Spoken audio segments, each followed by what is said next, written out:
There is a bucket of unteachable truths. That's what I call them, where everyone knows these things you should do, but for whatever reason, no matter who tells you, whether it's your parents or teacher, you ignore them. You do the thing, you make the mistake, and you realize, okay, I should have done it. So the mistake we made, and gets into the business in a box for e-commerce, is you can serve many people mediocrely or a select group spectacularly. And a business in a box, you're totally right. Many people globally need a US entity, a bank account, a registered agent, and then you need bookkeeping and taxes. There's two certainties in life: death and taxes. We help you with taxes. It's a need. You can't get around it.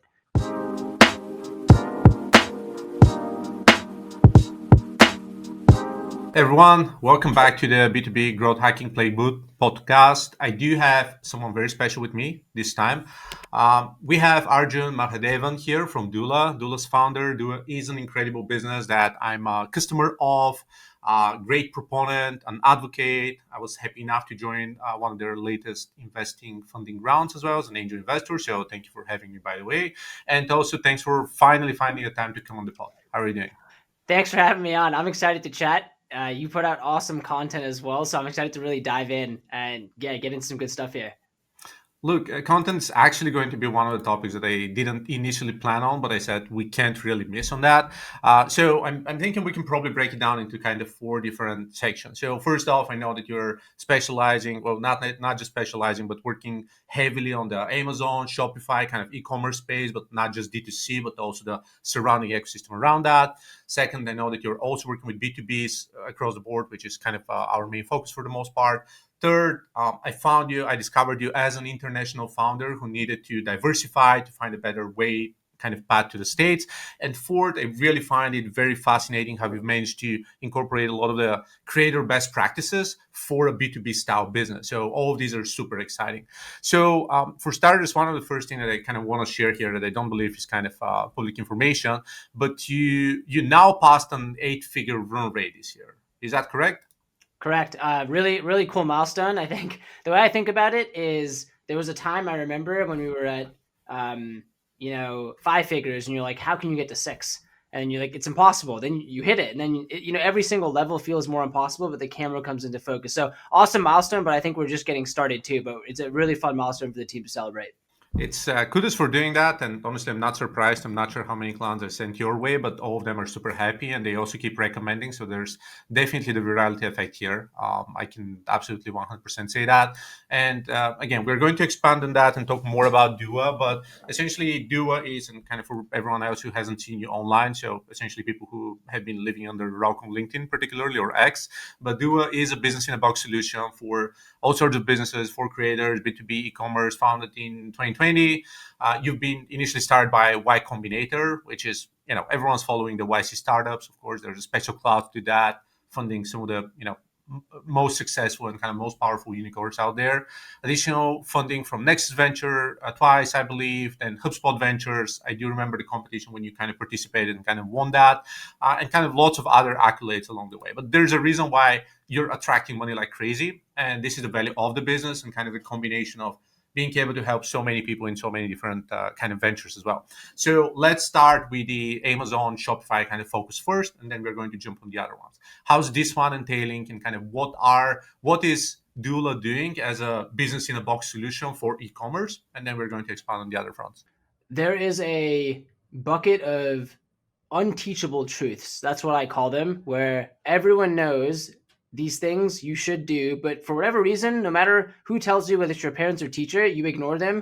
You do the thing, you make the mistake, and you realize, okay, I should have done it. So one example, when it comes to hiring, Y Combinator told us from the get-go, you're going to make this mistake. You're going to hire fast and fire slow because you're burning, you're going to want people in, and you make the mistake. They told you not to do it, you do it. So the mistake we made, and gets into the business in a box for e-commerce, is you can serve many people mediocrely or a select group spectacularly. And a business in a box, you're totally right. Many people globally need a US entity, a bank account, a registered agent, and then you need bookkeeping and taxes. There's two certainties in life: death and taxes. We help you with taxes. It's a need. You can't get around it. However, that offering, if you just try to give it to everyone, it's good. It gets the job done, but is it spectacular? So we noticed that without even doing much direct marketing, almost a quarter of our customer base was in e-commerce, in Shopify and Amazon. And we felt that there was a massive underserved niche. And from a product and offering perspective, you can go beyond just that core back office of formation, bookkeeping, and tax. And we like to think in it as how can you add to the box? So additions to the box. We now help you with initial sales tax registration and getting a reseller certificate. We now also help you with e-commerce analytics. So you can actually double click into better understanding of your average order value, track your inventory, track your ROAS across different platforms, and tie that to your bookkeeping data too. So our belief is that the front end of e-commerce is very clear. You go to Shopify or Amazon FBA. The back end has been fragmented for too long. You need to manage 5 vendors for 5 prices in 5 places for information, bookkeeping, analytics, taxes. And our goal is how can we fragment that? And the vision is 5 years from now or 5 months from now, that's the goal. Someone says I'm starting an e-commerce business, cool. I'm going to use Shopify or Amazon for my front end, my back end, just doola it. We quite literally become a verb. And the same way you say, I'm going to Uber there or get an Airbnb, you say, I'm going to doola it for my back office. Now, final thing, we do not say no to the SaaS solo hacker or the indie hacker or the marketing consultant or the international founder who can use the business in a box. It still has value. Our customer base is global, over 10,000 customers in 175 countries. But I do think, again, unteachable truth, we made this exact mistake trying to serve everyone. If we can go after and really build a special solution for a more particular niche, it actually counterintuitively makes it easier to go after other niches in the future. So front end to Shopify and Amazon, the goal is the back end or the back office is doola. Last year, I sold a Shopify SaaS to ShopCircle, which is an incredible aggregator, and I love them for doing that and kind of making sure that the app continues to grow, even though we had like 2,800 businesses or so. And as a kind of my tenure as a fractional CEO, one of the businesses that I was running is I was working a lot with international founders, primarily drop shipping and just kind of trying to manufacture probably something in China and kind of sell it in the States. And all of them were struggling with legal and taxes. So these are kind of the 2 main problems. And especially for international founders, and we're kind of going to jump on that in a brief moment, but international founders, I know firsthand how painful all of that is. So definitely, even when it comes to B2B style businesses, I've recommended your solution several different times. But when it comes to bookkeeping, having everything bundled into one box, just making sure that incorporation is in one place and also bookkeeping is one place. Now, issuing invoices and everything else kind of happening in one specific bucket is so much more helpful because you don't have kind of separation of concerns or different parties and entities just blaming one another. Hey, it's the CPA's fault not doing that. Or, hey, you haven't filed this. Or, oh, by the way, there's a personal declaration that you also have to file here. It's so crazy. And just making sure that if something happens, I can just email, call a VIP solution or whatever it is and say, it's something to do with you, right? Like, please help me, whether it's kind of filing annual taxes or whatever it is. I know that someone on your team is taking care of that in one place, which is, again, insanely powerful. I also know for a fact, and even though it's kind of fairly common in the States to kind of do business up until you do 100 grand, maybe 200 to 300 grand, and not really run a business, essentially you have to run a business one way or another, right? Whether it's for raising purposes or even for bootstrapping, you just have to be compliant and legal and also file taxes. Making sure that there's a streamlined solution like that to start fresh at a very low cost is super powerful. And we start with e-commerce first, which I know it's a focus of yours, and I see you're growing steadily there. But let's turn to the B2B front, because I also know that you initially started as kind of B2B for creators, and many creators are doing B2B services, whether it's B2B courses, training, agency, consulting, SaaS, or any of that. How are you working? Let's start first with kind of US-based founders who already they understand the laws, or they have other solutions, but you're onboarding them onto the doola platform. You hit the nail on the head in terms of, I actually think, zooming out, any business, you either bundle or you unbundle. Really, if you think of any business, that's what a business is doing to provide value.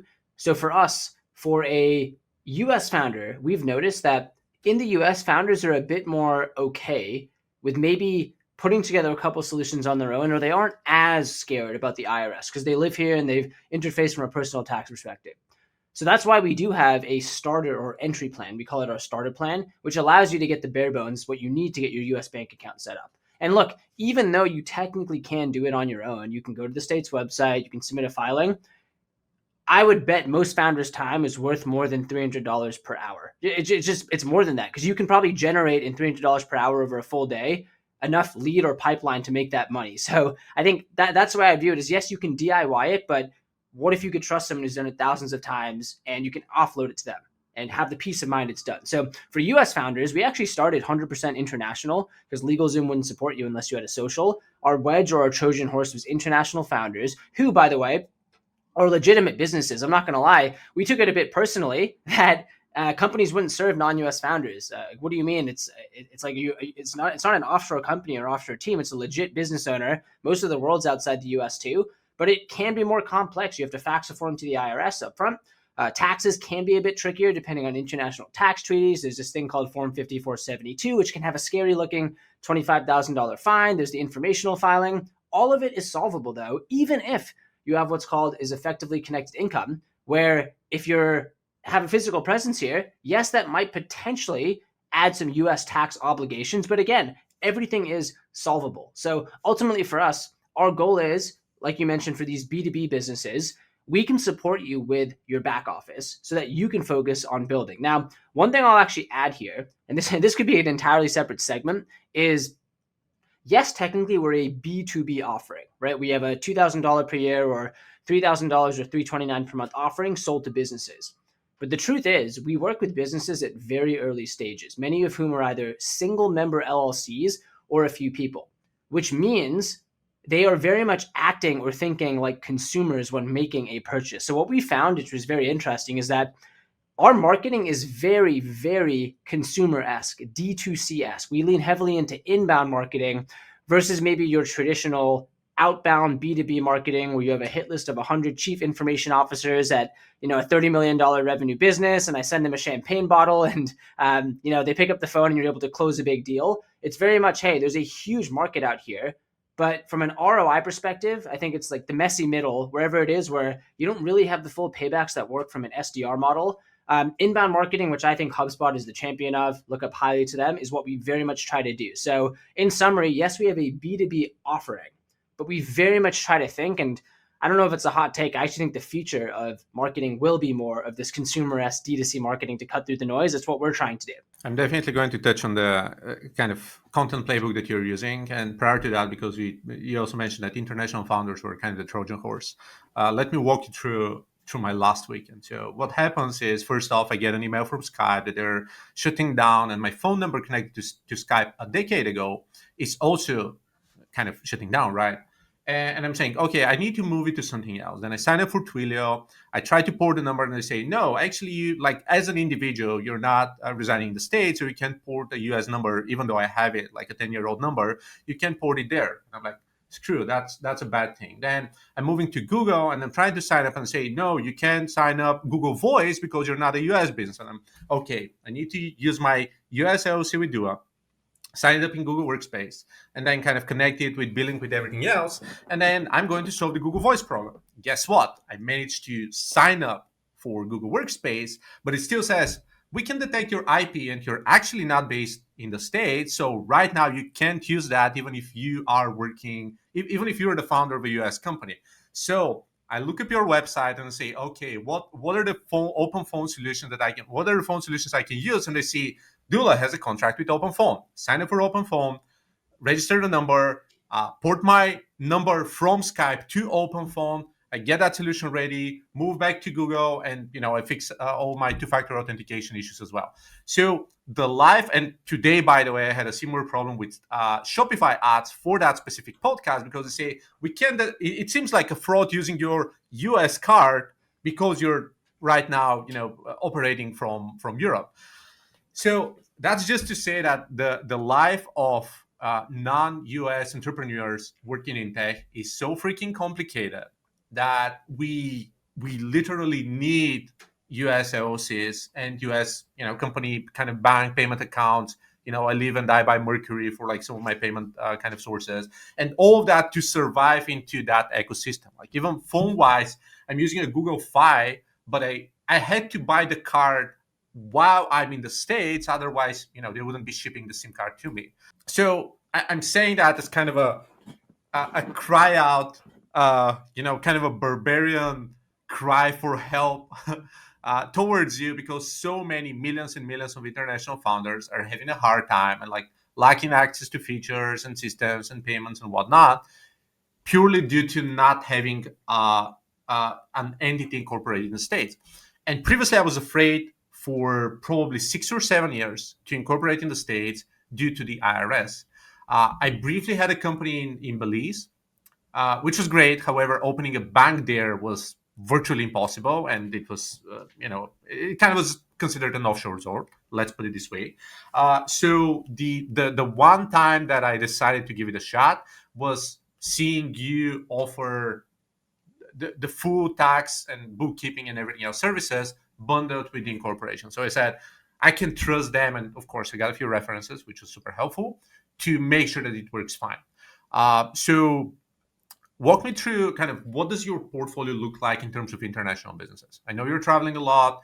You have a strong Indian community. You're in Dubai often. You work with Europe. I've shared you with French founders and European VC funds and everyone else. What's your international community looking like right now?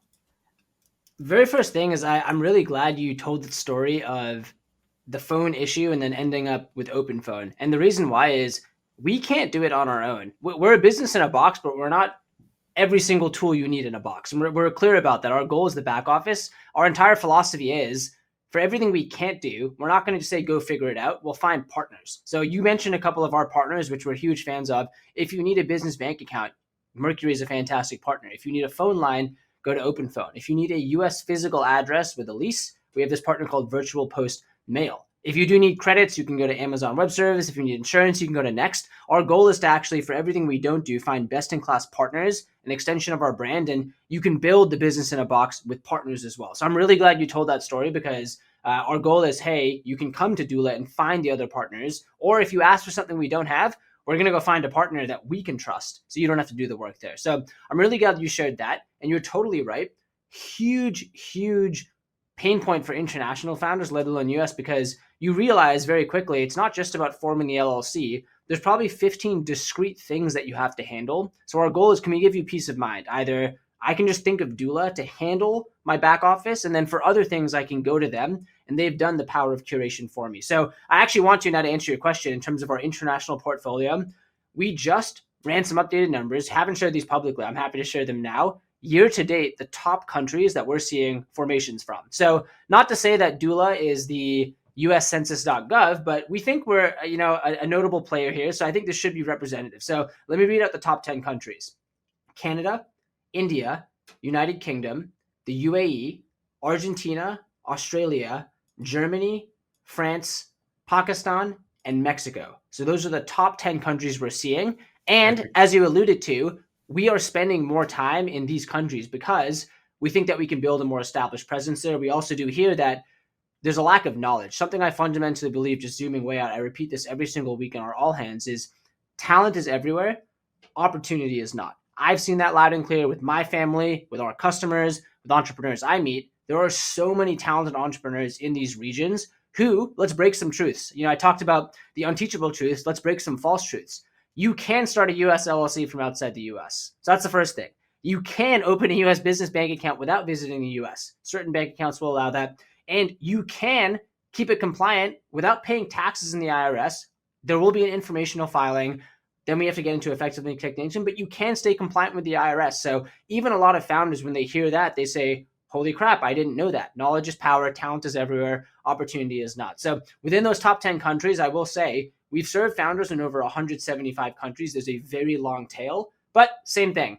If we want to serve the entire world well, can we focus on serving this top 10 really well, and it'll make it easier to go to other geos after.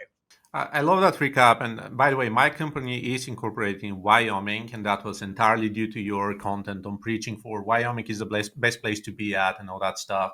And of course, as kind of most international founders, everyone thinks that Delaware is the place to be because funding and all that stuff. But essentially, it turns out that this is not true. And working in Wyoming is so much better. So I'm also advocating for that. And I'm also going to let you kind of speak to Wyoming as well. But what I was going to say is that as someone who has been running a business for the past 16, 17 years myself, I've explored lots of different options. Again, I had a company in Belize. I had to close it once again due to banking and just making sure it's compliant. It was it looked too shady. It wasn't really working out. I was also exploring a business in UAE myself, in Ajman, I believe, but I had to go every single year and kind of sort out banking once a year and all that. So this wasn't really solving a solution. It wasn't really a great solution. In the European Union, all the VATMOS stuff and kind of all the overkill of the European Commission and the Parliament with the bureaucracy and admin work is just not worth it for primarily for e-commerce, by the way, just because low volume transaction, high quantity, low cost is something that you can't really scale well in Europe. I tried, using, let's say, Gumroad and FastSpring and some Paddle and some of the other solutions, but I was hitting different blockers there. First off, it's kind of the tax and kind of the breakdown part, and the second, which is worse and kind of more important, is that most of them are not allowed for digital services. So I can't really use that company for consulting or coaching or calls or any of that.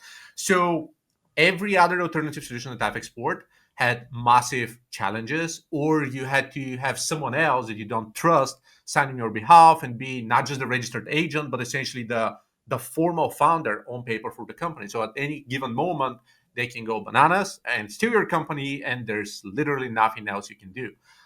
So again, just discovering Duo was a pretty eye-opening. That's why I'm preaching so hard, and I'm only inviting people on the show to really make it clear to other founders and other executives, including executives that we have.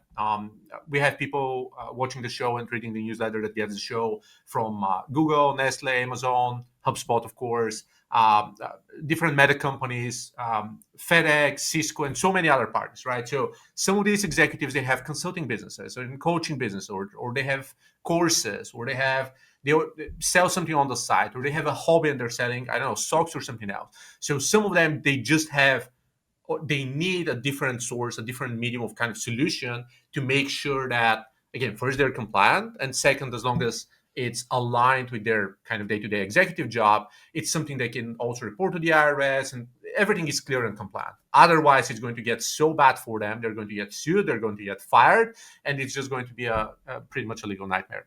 So yeah, sorting all of that in one place is really so much important. And since I mentioned Wyoming, let's talk about incorporation states and LLCs in the states, and why is Wyoming a great place, or if there's a better one, why? I'm glad you brought that up. Let's do a crash course in best entity type to choose and best state. And Perfect. I also, when I foraged into this world, a lot of people ask, when did you think about doula? And I'll say, when I was 6 years old, I dreamed about helping people start LLCs. Sometimes people will look at me like, you serious? And I'll say, I'm kidding. Like, that was not the truth whatsoever. I did not know what an LLC was before starting doula.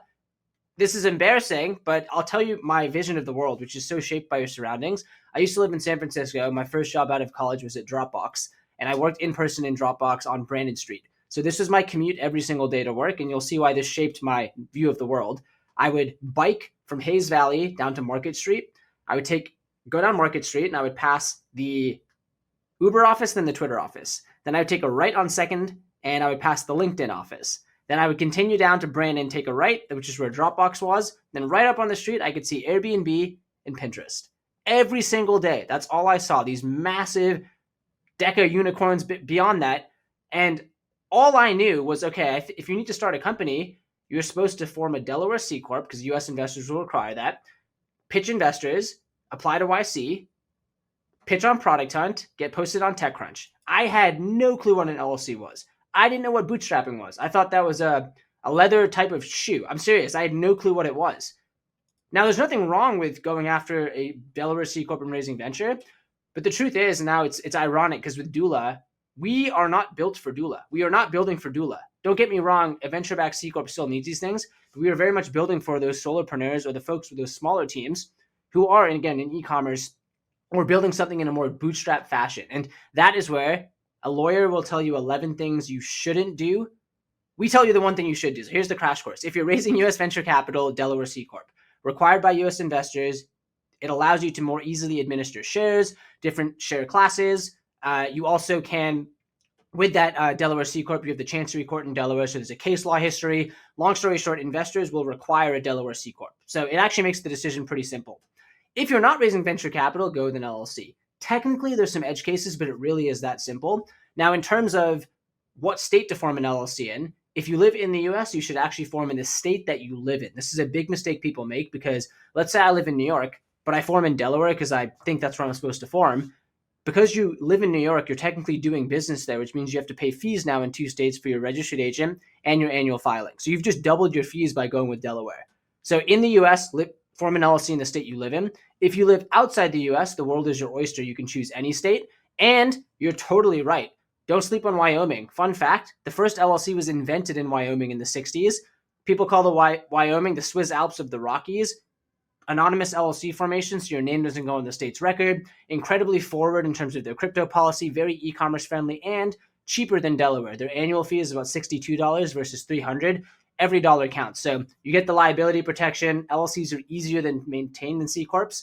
You can get your bank account. And the way I think about limited liability protection is it protects asymmetric downside, where yes, you don't think you're going to get sued. You don't think that you might need that entity or that protection, but for literally a couple $100, having full peace of mind for that asymmetric downside, why not? And also, instead of being a freelancer, you're a business. All I did was freelancer business. I didn't change. I'm the same person. I just shifted here to here, but changes and matters in terms of social proofs. I think mentally it matters too. So to recap, C-Corp if raising venture, LLC if not. If you live in the US, the state you live in. If you live outside the US, I'd say go with Wyoming, but if you really want to go with Delaware, you can too. All I can say here is, first off, thanks for the kind of history lessons on taxes and kind of what to do, the brief crash course. The second thing is, and you mentioned moving from a freelancer to a corporation or an LLC in that case, is the mental shift, even running bootstrap businesses, what most people don't really understand, and kind of at DevRace, kind of on the agency side and even on the consulting side at Growth Shuttle, kind of what we do is we run tons of experiments for our clients, right? And especially over the past couple of years, 2.5 years with the B2B collapse / crash / whatever you want to call it, what we saw is that a bunch of different businesses are struggling to generate the same return on investment or general ROI on all sorts of product lines and service lines that they have internally. Meaning that as the efficiency is going down, they have to reinvent themselves. They need to target a new market, change the pricing, positioning, kind of revamp the product market fit, probably attune the product from a SaaS to adding a service hand or productizing a service or any of that, right? So doing that mental exercise requires them to run a bunch of different tests. However, doing all this internally is very hard, slow, and expensive because the nature of an existing running business, one that's making 30, 50, 80, $100 million a year, is very hard to run that internally without going through all that compliance and all that stuff.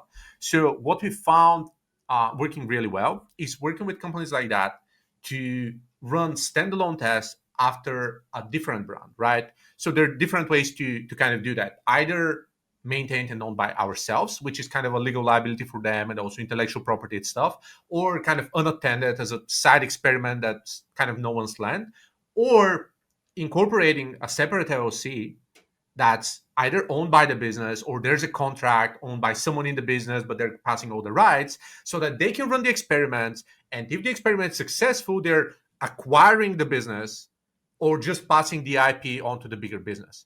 So it actually allows them to run like 5 or 10 different LLCs at the same time and hire contractors and vendors and freelancers and kind of even run paperwork, be protected for the most part of not really dealing with the main business and also owning the intellectual property and not something that's being run by a third-party vendor.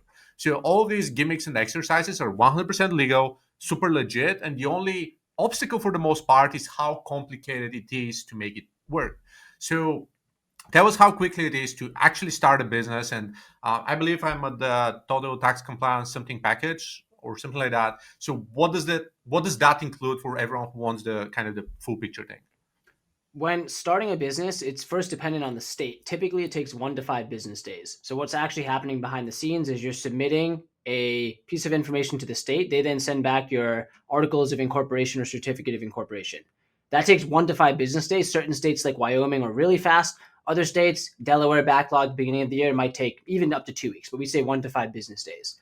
After that, you then have to get your EIN from the IRS. That's your employee identification number. For US founders with a social, you can typically get it within 1 business day unless the website's down.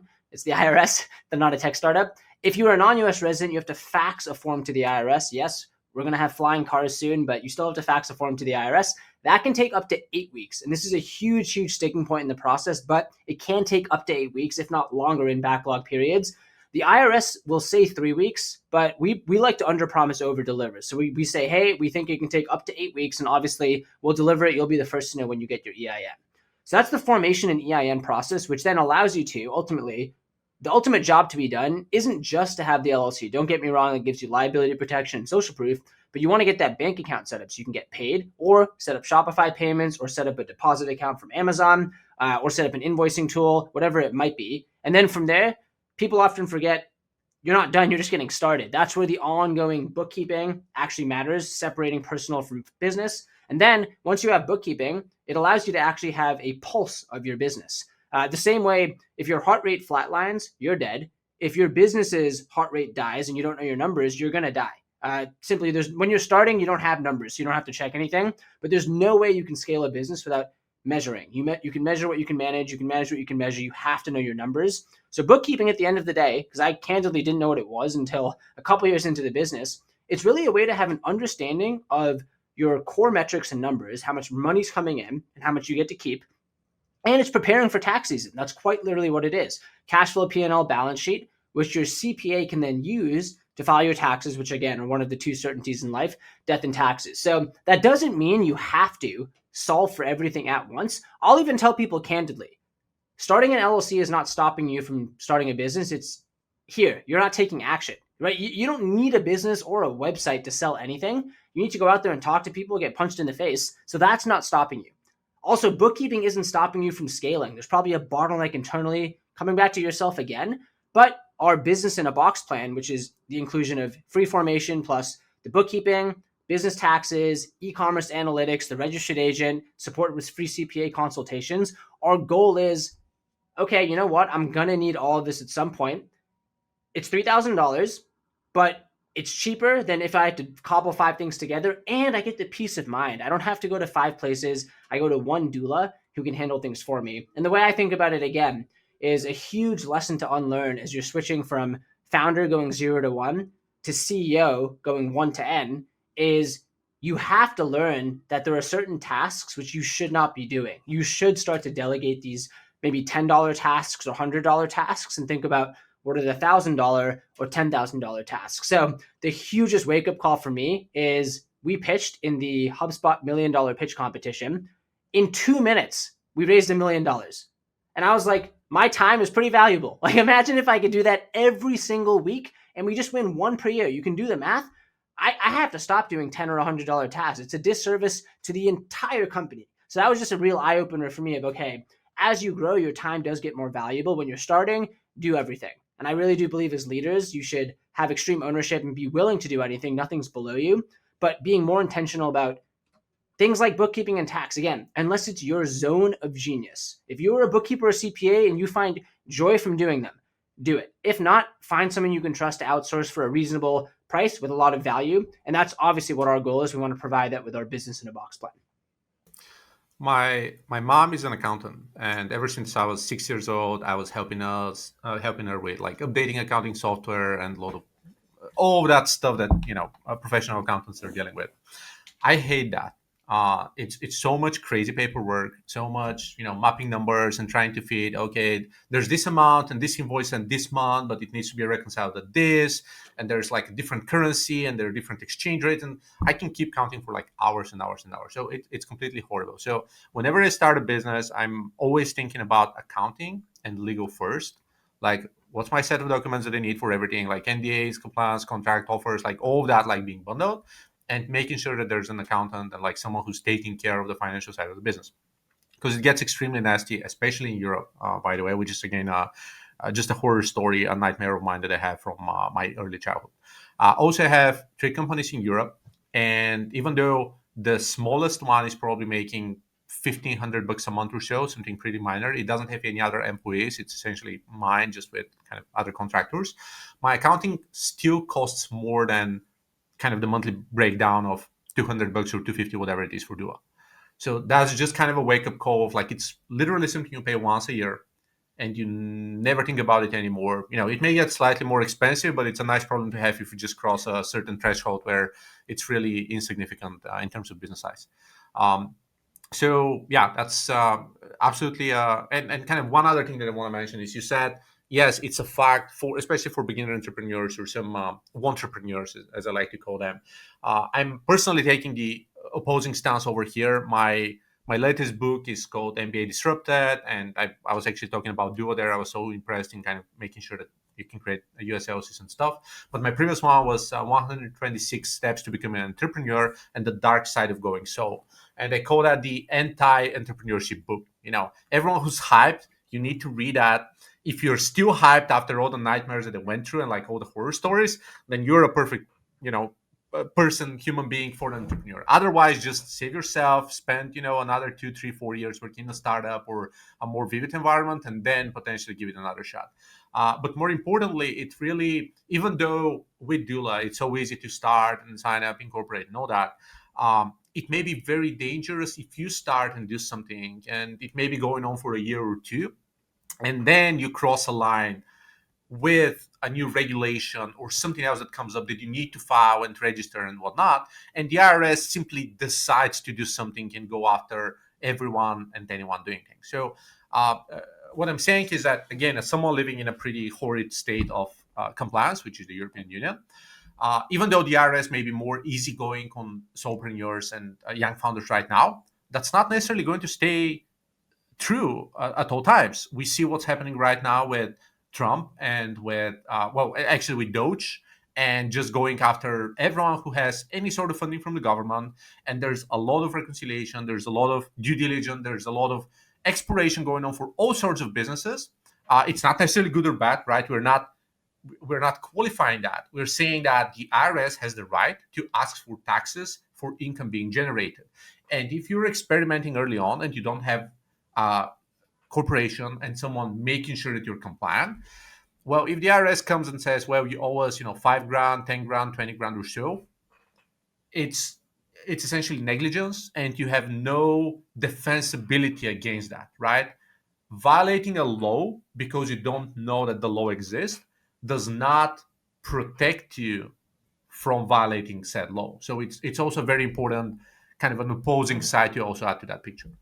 Really well said. And I'm glad you brought that up, because there's a difference between evading taxes and taking advantage of deductions, or people call them loopholes, but the tax code is there. So I think ultimately most entrepreneurs we meet, actually, I'd argue to say most of them, because there's some bad apples. No one wants to avoid taxes. They know it's a certainty they have to pay them. But if there are write-offs and deductions you can take advantage of, such as a home office deduction. Like, these are things I just didn't know. Like, if you work from home, you don't even need an office, you just need a home. Where in the US you have a portion carved out, or in your first year of starting a business, up to $5,000 of startup costs can be deductible too. So many things where those aren't avoiding taxes. They are part of our tax code. You can call them a loophole or call them a deduction. Take advantage of those. Knowledge is power there.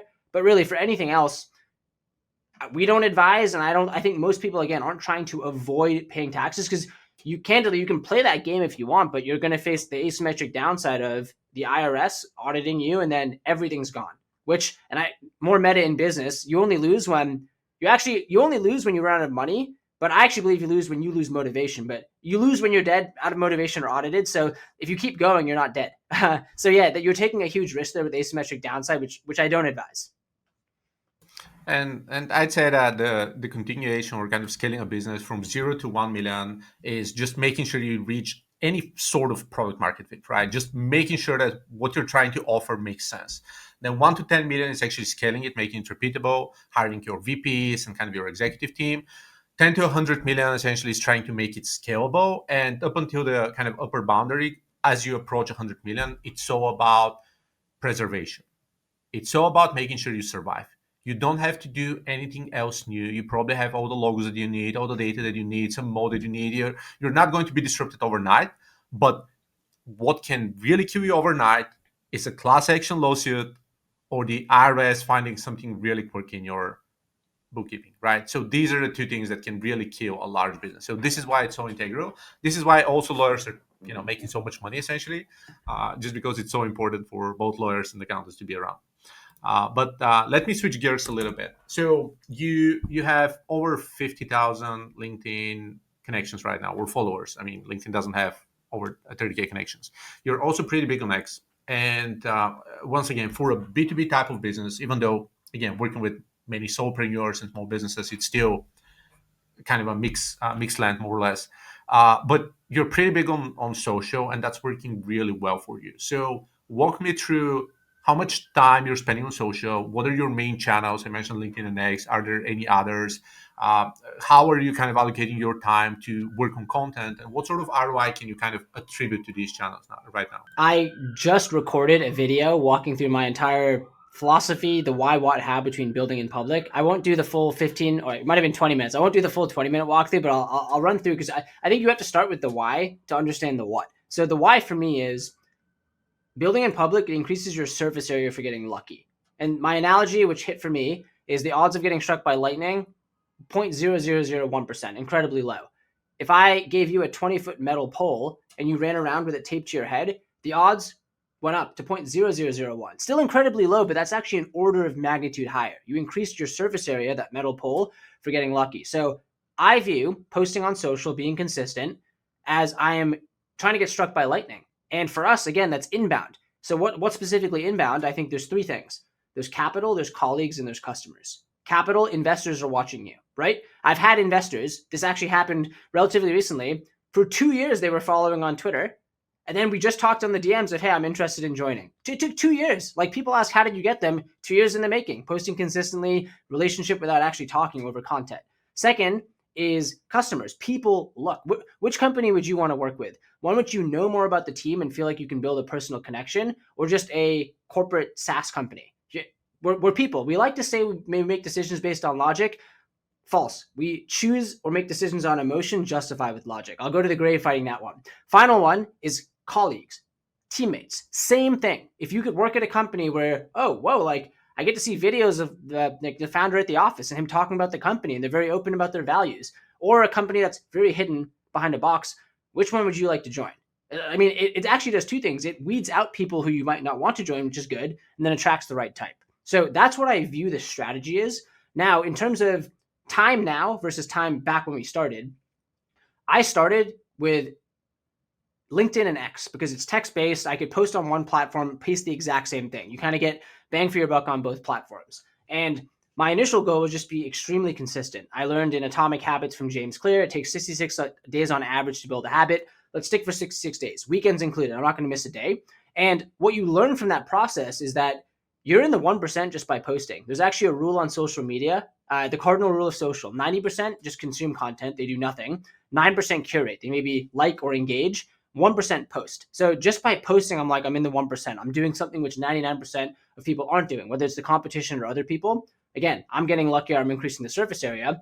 And then the goal is, by being consistent, what happens is you start to realize what works, what doesn't work. Mr. Beast has this great line. If people ask him for help on YouTube, he's like, go post 100 videos, then you can ask for help. His whole point is, you don't know what you're not good at. You don't have the right to ask for help until you've done it at least 100 times. Now, the final thing I'll say is that I'm glad I started, and right now we've built out our social team. So I'm actually able to get more support in terms of posts and content creation and the scheduling, and we're able to expand over more platforms. In hindsight, though, I wish I took the energy I spent on LinkedIn and Twitter and started on YouTube. So hindsight's 2020, but I actually think that YouTube, if I were to start from scratch today, I would go all in on YouTube. It's where most watch time is happening globally. Also, YouTube has SEO. It's the world's second largest search engine, maybe the largest now. Sure, there's some AI apps that are popping up here too. And with video, right? A picture's worth 1,000 words. A video's worth 1,000 pictures. You can build a relationship with someone just from talking into the camera. What works for you when you're not working? So again, I would recommend starting is infinitely better than nothing. Now we're investing way more heavily on YouTube too, but ultimately I'm getting luckier. My surface area is increasing. And for us, it's huge because we know there's a moment in time when someone realizes I need to either start my e-commerce business or scale it. They face the pain. They need to be thinking about doula when that happens. The only way to ensure that is to be present, which means daily we're showing up, we're staying top of mind so that when the time is ready, just doula it. You know what to do. You doula it, you take the plunge, and you come to doula. I love the breakdown of social networks. And one thing I definitely want to say is that YouTube may be big right now. But what I found out over the past 25 years in IT and 16 years or so of running businesses, maybe more actually. I went on solo in 2008. Is that, as you know, there are ups and downs and different cycles going on. I'm a big proponent of Ray Dalio and his principles, and also principles of the changing world order, saying that how different civilizations are hitting a peak and then going down, and then another civilization is going up, and we see similar trends in generations, boomers and Gen X and millennials and Gen Z and Gen Alpha. So what's new is usually the well forgotten old, as the old saying goes, right? So right now we have a generation of Gen Zs and even like late Gen Alphas or whatever it is that are big on video because it's the medium, it's kind of the format. But there's also this oversaturation of video, and there's kind of going back to the roots, which actually leads kind of younger people going to books again, right? Because this is what people are missing. Similarly to, we had the pandemic, we had the stay at home, we had, like lack of communication or like lack of social interactions and contact. And the past year and a half are so huge on events, on speakers dinners, on kind of on-site, offline networking, right? So there are kind of ups and downs. So kind of what I've experienced myself, 2016, 2017 or so, LinkedIn and video was huge, right? They were crushing it when they introduced video, right? Then they moved to documents. Then, YouTube video became big, and now LinkedIn are introducing that. But, TikTok's getting some oversaturation. We're moving to email, which was big a decade ago, but the past year he's now, back. So I'm just seeing this kind of changing habits, including, some reports that Facebook is getting trendy again, which is, I find it wild. Again, I haven't used it in a decade, but I also understand that other networks are just losing their fanciness or their trends, and now some people are exporting some well-forgotten but well-built systems that were kind of at some point kind of lost their charm, but now got it back. So while I totally and completely understand that in video, there's a lot of body language and face contact and gestures and mimics and all that. It's going omni-channel is probably the best solution and the best decision that you've ever made. And you can always reuse, just as you create more content, there's more to reuse and reshuffle and recycle and repackage and redo across different networks. Really nuanced take there, and you're right, there's nuance to all of it, but I would completely agree. I think omni-channel is the goal, but I wouldn't let that be the barrier of, like, perfection is the enemy of progress versus just picking one channel and starting. And yeah, it might not be the trendy one now, but infinitely better than doing nothing. Otherwise, again, I'd rather run around with a 1 foot metal pole than no pole. Like 1 foot's better than zero, infinitely better. The goal is 20, which is maybe the omni-channel. So really nuanced perspective there. Trends will change. If we talked a year from now, there might be a new social media platform that's actually doing the best. Oh yeah, definitely. Probably either Blue Sky or any of the other one created over the past 6 weeks or something like that. Right. But definitely appreciate your time and just hopping on the show. Super valuable, incredible. Everything that you've accomplished so far. What's a couple of last questions for wrap up? So first, what's coming in doula in 2025 that we should know about? We're most excited about our newest launch, which is e-commerce analytics. The way I think about it is Google has this really cool product philosophy of they only build things if they think someone can use it every day. Think of like Google Maps, Calendar, Inbox. Analytics for us is really the first offering where I actually think it's an everyday type thing. Because look, there's a few things you check every day. You might, I won't say I hope not. You might go to the TikTok algorithm every day. You check your text messages every day. You brush your teeth every day. If you're a business owner, you're checking your dashboard every day. The top entrepreneurs I know, multiple times per day. So that finally we have something where you wake up and let me go check my analytics dashboard. So we have that ability to now go from something when we started, formations of one thing that only happens once in your lifetime, to every day I'm coming into doula. So analytics in the well is so deep. We also have a very, very special position because we sit with your bookkeeping data too. So a lot of analytics softwares, yeah, they can pull in your Shopify data and your ad data. We can tie that to your bottom line costs too, costs within the company, which allows for deeper level cuts in data that no one else can. So very excited about that. What we can also do is, let's say we've now worked with 1,000 e-commerce businesses at different scales. We can tell you what the top businesses do. We can set benchmarks. We can tell you, hey, for 900 companies, the top companies are actually using this software. Doula saw that. We have a perk now to get the software. So there's so many compounding advantages we can build. Incredibly excited about that. I'm also incredibly excited about where we are now. We very much have products which have product market fit, processes which are working. Now it's about how do you turn the duct tape into steel and really making the processes repeatable. The analogy I like is we found oil. Now it's my job to build the oil rigs, which is a completely different job, but it's building the leverage or the system for scale. And I think the third thing is I am just really, I think, I don't think there's ever been a better time to be alive or be an entrepreneur. Just everything we're seeing, the explosion of AI tools and the bar coming down for entrepreneurship. I think you talked about this earlier. Read your book to understand what it's like to be an entrepreneur or not. I actually don't think everyone needs to be an entrepreneur. I have nothing against someone who decides I don't want to. I want to work a 9 to 5 or work whatever. Like that's completely okay. But I think it's beautiful that the bar for entrepreneurship is coming down because as painful as it might be and the ups and downs, right? Mark Andreessen says there's only, I think it was Mark Andreessen or Ben Horowitz, there's only two emotions, extreme terror or extreme joy.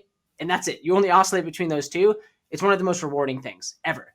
Challenging. It's the ultimate growth vehicle. So for anyone who wants to become an entrepreneur, there's never been a better time. But before you do, read Mario's book. Epic. Love the conclusion. Where can people find you online other than doola.com? Doola.com for sure. You can head over there. You can book a free demo with our team. And then on social, just Arjun Mahadevan. And yeah, seriously, this was an awesome convo. Again, you put out some awesome content as well. So I really appreciate you having me on. Thank you very much, Arjun. And everyone, if you enjoyed the show, and if you have any questions for Arjun, please drop them in the comments. I'm also going to drop his links, and I believe I have an affiliate link with some discount. Well, you get a discount for coming through Mario. Yep. Yeah, I need to see what it is, but I'm going to drop a link. So if you're hyped, definitely use it, sign up, join the family. I'm going to open at least 2 more LLCs in January. So stay tuned, and I'm cooking something myself. And once again, thanks for listening. Hit the like button, share with a friend, and make sure that they know how to launch a successful business in the States. Have a good one.